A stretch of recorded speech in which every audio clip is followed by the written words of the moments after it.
All right, what's new? What's new? Back with another pick here today. Um, yesterday, what a game, man! What a game! What a game! That was some theater last night, man. We had the over. We hit the over with like a minute left in the game in the fourth quarter. So after that hit, I was just watching purely as a fan, and of course, I was pulling for the Bucks heavily, man. I was totally all in on the Bucks. I was yelling at my TV level, going for the Bucks. I did not want to see the Nets win this game. I did not want to see them win the title. Especially with this team that they got right now. Um, so yeah, man, I'm relieved. Um, Hats off to KD. Dude showed out, man. Regardless of what happened in overtime, that shot at the end of the game. It's like what KD made. Just no matter what he shoots, you think it's going in. When he shot that, in fourth at the end of the fourth quarter, I knew it. I just knew it was going in. I think everyone knew it was going in. But dude's foot was on the line, and it was just that thin little margin that left the door open for the Bucks. To be completely honest with you, when it went into overtime after KD hit that shot, I completely wrote off the Bucks. I thought there's no way the Bucks are gonna come out and win this game. The Nets have it, um, but I was wrong. Amazingly, the Bucks go 3 minutes and a half, like 3.5 minutes in the overtime without scoring, and yet they still pull out the game. Obviously a lot went wrong for the Nets. No one could hit a shot. Harden couldn't hit a shot. Harris couldn't hit a shot. KD really couldn't even hit a shot at the end of the game, and the Bucks somehow pulled it out. Man, I was absolutely stunned that they won that game going into overtime. And they showed mental toughness, man. They showed me a lot in that game, man. Especially Drew Holiday. I really like what he did in that game. Despite his struggles, dude went like 4 for 19 through the first three quarters, but he shook it all off and hit some big shots at the end in the fourth quarter when his team needed him the most. Give me that guy all day, bro. I loved it. Um, Chris Middleton stepped up finally in the fourth quarter as well, and in overtime he ended up hitting the go-ahead mid-range shot to put the Bucks ahead. And credit to Giannis, man. Dude dropped 40 in game seven. What else can really more be said? I know, obviously the struggles from the free throw line always look rough, but he was able to hit. He got on a roll where he hit like six straight shots. So, obviously you want to see that improved, but Giannis balled out, man. He really carried the team for the first three quarters, and he hit a couple big shots at the end. So, credit to Giannis, and I'll even give credit to KD, man. Dude, best score I've ever seen in my life of watching basketball. You know what I'm saying?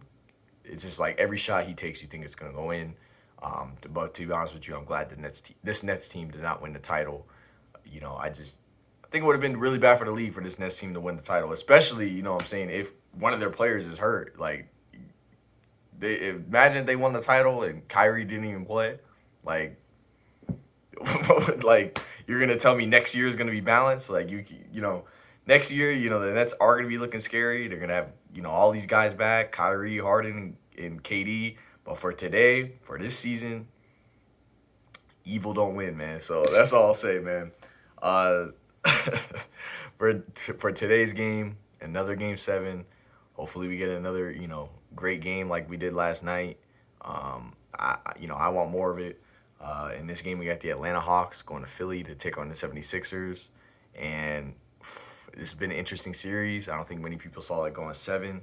I personally always thought, I've always said if the Hawks are going to win the series, it's going to be in 7 games. And here they are in game seven with a chance to do it on the road.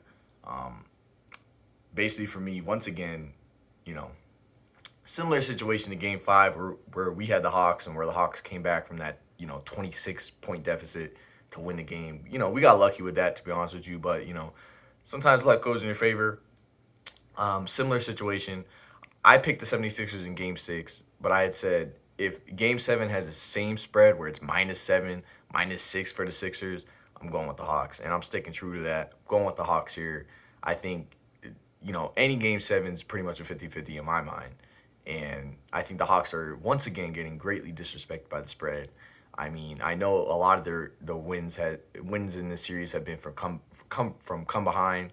What I'm saying, coming back from deficits. But are you really going to discredit them for that? What I'm saying. You got if you got to come back and you can come back, I'm not taking anything away from you. You won the game. You won the game. So The Hawks have won 3 games in the series, just like the 76ers. I don't understand this spread being -7 for the Sixers. It probably comes down to the fact of how good the 76ers are at home.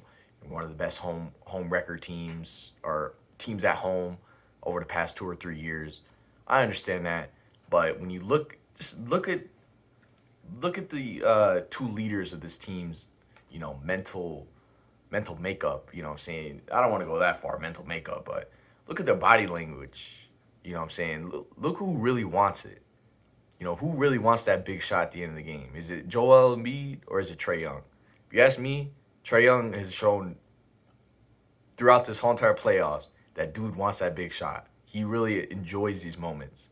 Embiid and this whole entire really 76ers team really don't get that feeling, man. You just get the feeling they're just trying not to throw the game away. If you ask me, the Hawks, I don't know. When it comes down to in the end of the game, I honestly feel more confident with Trae Young. I really do. So I'm willing to take the Hawks here. I think there's a lot that can go wrong with the 76ers. I mean, you look at Ben Simmons. He's looking rough. That's all I'll say. You know what I'm saying? You can, just watch the game for yourself. Dude can't hit a free throw either. Joel Embiid seems to fade at the end of the games. He didn't really play great last night out, in Game 6, but he was able to get the win.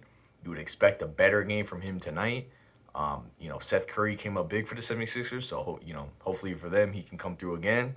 But I'm willing to take the Hawks here, man. I'm willing to take my chances with, one, them winning the game outright, or two, them, losing a close game and, covering for us. I honestly think the 76ers are going to win this game, but I don't think it's going to be a runaway game. I think this game is coming out on the wire. I think the 76ers are going to have to pull this out. And I think, honestly, if they want to win the title, this would help them if they pulled it out in Game 7, in a close one. Because, we all remember the Raptors versus 76ers. That still remains on their mind, I'm sure.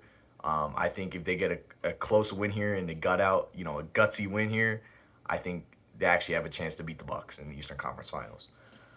But, man, the Hawks could easily win this one, too. I look at it as a 50-50 game. You're going to give me the points. I'm actually going to buy a point, make it +8 for the Hawks. That's going to be my pick. +8 for the Atlanta Hawks. Game 7. See what happens.